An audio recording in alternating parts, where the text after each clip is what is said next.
This video is specifically for buyers who are looking to work with realtors.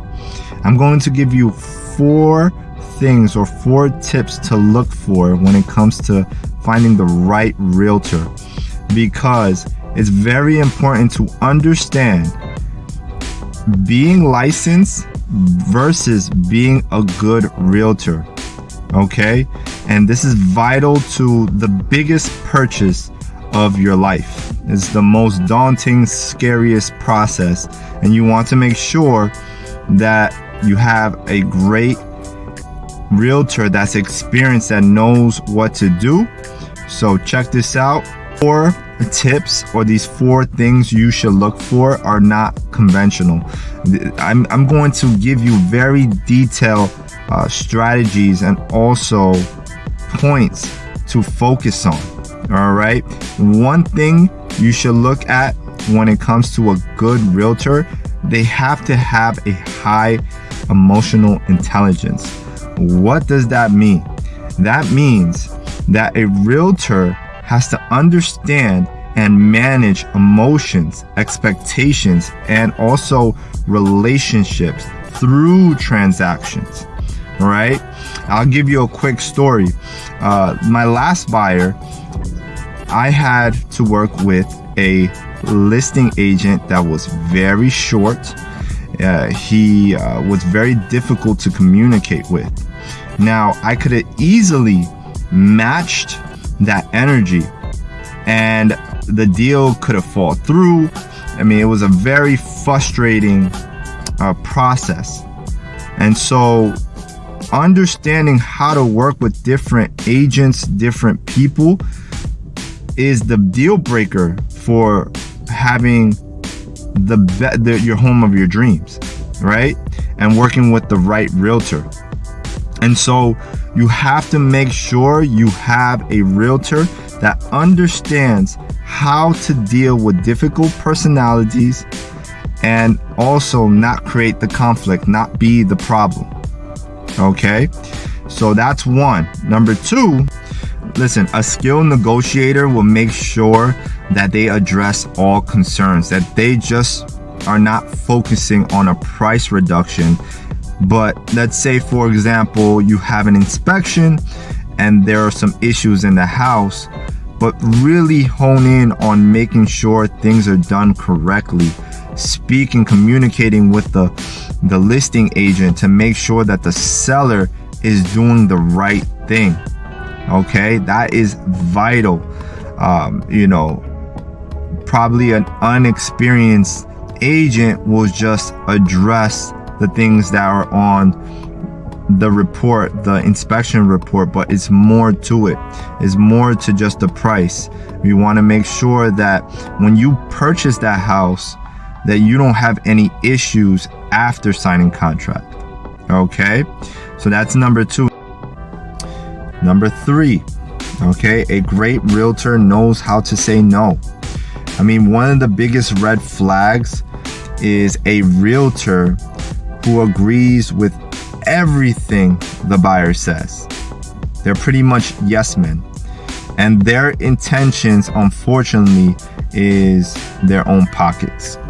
And you want to find a realtor that makes sure that he says no for your benefit as a buyer.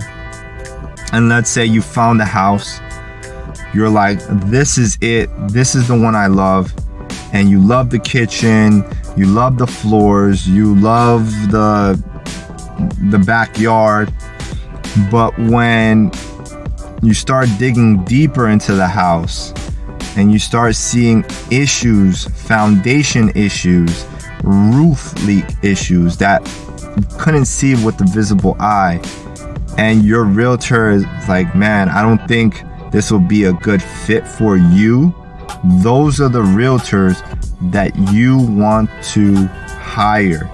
You want to make sure that when you're at that closing table and they give you the keys and you sign the contract and you do all that stuff, that you are protected at the end.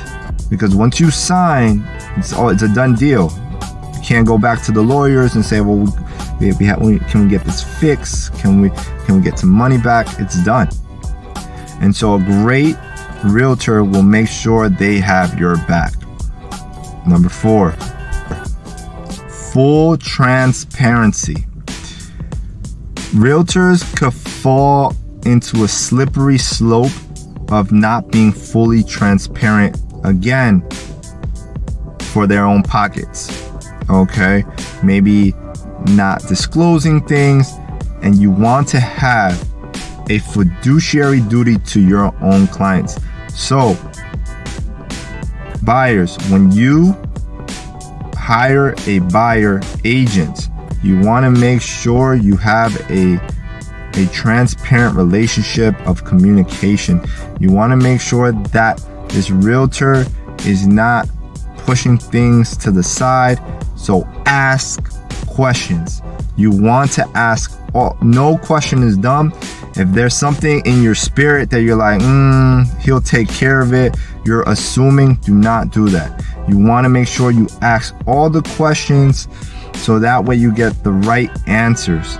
That's very important, right? Unfortunately, there's some good agents and then there's some bad agents. The bad agents will try to wiggle their way in, not disclose this, to make sure that things are done right. And the fiduciary duty is the most important factor to have when hiring an agent. Okay. So again, if you're a buyer and you're interviewing realtors or real estate agents, don't focus on experience or sales numbers. Look at these factors again: high emotional intelligence, strong negotiation skills. You want to make sure that they're honest and they have your best interests at heart. Fiduciary duty first. Okay, these qualities create trust and create a great ending, a great experience. Okay, so listen, if you are a buyer that's looking to buy in New York, upstate New York, the Bronx, or even Connecticut, I would love to have a conversation with you. You don't have to work with me, but if you have any questions, I'm an open book. I could, give you some kind of a strategy so that way you walk into buying a house with knowledge, with understanding, and you'll feel comfortable. And so my information is in this video, in the descriptions, and also my information is in my bio as well. So good luck. Don't get played. Peace.